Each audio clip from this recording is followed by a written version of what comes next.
نحمده ونصلي ونسلم على رسوله الكريم أما بعد أعوذ بالله من الشيطان الرجيم بسم الله الرحمن الرحيم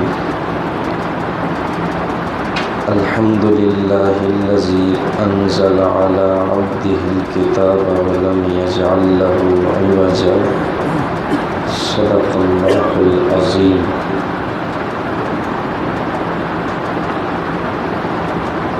نبی کریم صلی اللہ علیہ وسلم نے قرب قیامت کی بہت ساری علامات اور نشانیاں بیان فرمائی ہیں،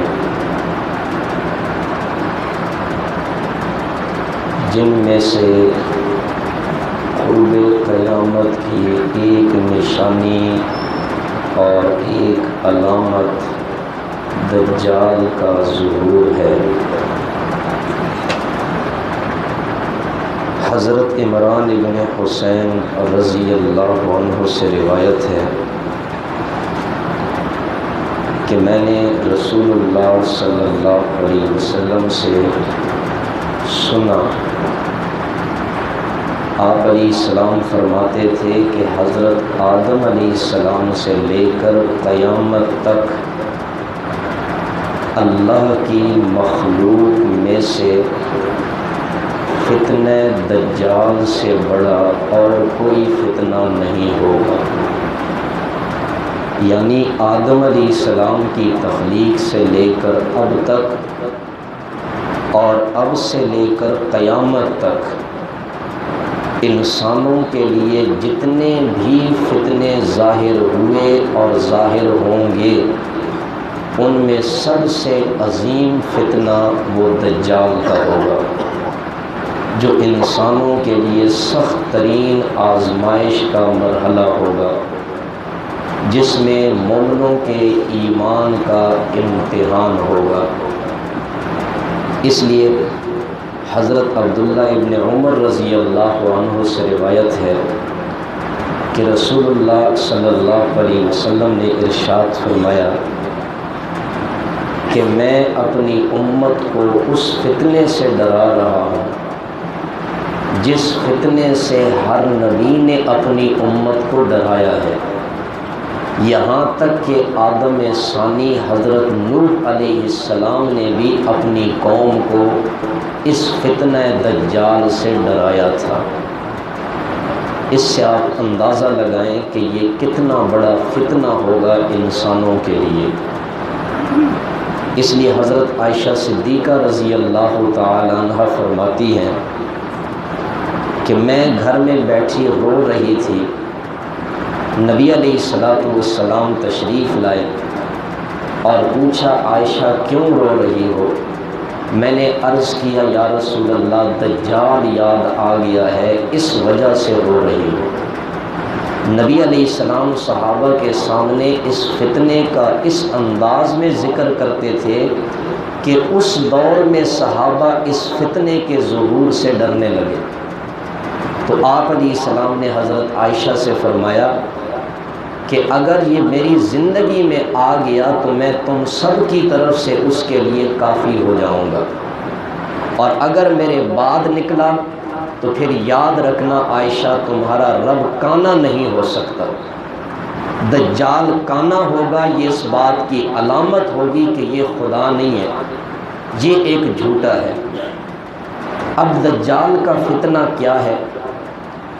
تو سب سے پہلے دجال کا معنی سمجھ لیں، اس فتنے کی حقیقت خود سمجھ آ جائے گی۔ دجال یہ دجل سے ہے، دجل کا معنی ہے فریب، جھوٹ، ملمہ سازی۔ دجال کا معنی ہے فریبی، جھوٹا، ملمہ ساز۔ عرب لوگ کہتے ہیں دجل تو سیفہ، میں نے لوہے کی تلوار پر سونے کا پانی چڑھا دیا۔ تلوار لوہے کی بنی ہوئی ہے اور اس پر سونے کا پانی چڑھا دیا۔ اب یہ لوہے کی تلوار ایسی معلوم ہوتی ہے جیسے سونے کی بنی ہوئی ہو۔ دجال کا بھی یہی سب سے بڑا تعارف ہے کہ یہ حقیقت کو بدلنے کی کوشش کرے گا، یہ پراپیگنڈا کرے گا، ایک جھوٹا اور ملمہ ساز ہوگا، اور یہ اپنی طاقت اور قوت کے کرشمے دکھا کر خدائی کا دعویٰ کرے گا۔ اور آپ دیکھیں کہ خدائی کا دعویٰ کرے گا، ظاہر پرست لوگ اس کے خدائی کے دعوے میں آ کر اس کو خدا ماننے کے لیے تیار ہو جائیں گے۔ مثلا یہ طاقت اور قوت کے کرشمے اس طرح دکھائے گا کہ یہ بادل کو حکم دے گا کہ بارش برسے، اسی وقت بارش برسنے لگے گی۔ دیکھیں کتنا بڑا فتنہ اور امتحان ہے۔ یہ زمین کو حکم دے گا کھیتی اگنے لگے، اسی وقت زمین سے کھیتی اگنے لگے گی۔ اور آپ علیہ السلام نے فرمایا کہ اس کے پاس آگ بھی ہوگا، پانی بھی ہوگا، جس کو وہ آگ کہے گا وہ حقیقت میں پانی ہوگا، اور جس کو وہ پانی کہے گا وہ حقیقت میں آگ ہوگی۔ اور اس کے پاس جنت بھی ہوگی، جہنم بھی ہوگی، جس کو وہ جہنم کہے گا وہ حقیقت میں جنت ہوگی، اور جس کو وہ جنت کہے گا وہ حقیقت میں جہنم ہوگی، اور لوگ اس کے فتنے میں مبتلا ہوں گے۔ تو عرض کر رہا تھا کہ دجال یہ ایک جھوٹا ملمہ ساز ہوگا، حقیقتوں کو بدلنے کی کوشش کرے گا، پراپیگنڈا ہے ایک۔ اگر آج جس دور سے ہم گزر رہے ہیں حقیقت پر غور کریں تو آج کے اس دور میں جو ہمارا میڈیا چل رہا ہے، میرے خیال میں یہ دجالی تہذیب سے کوئی کم چیز نہیں ہے۔ کس انداز کے اندر پراپیگنڈا پیش کیا جاتا ہے کہ ایک جھوٹ کو حقیقت بنا کر پیش کر دیتے ہیں۔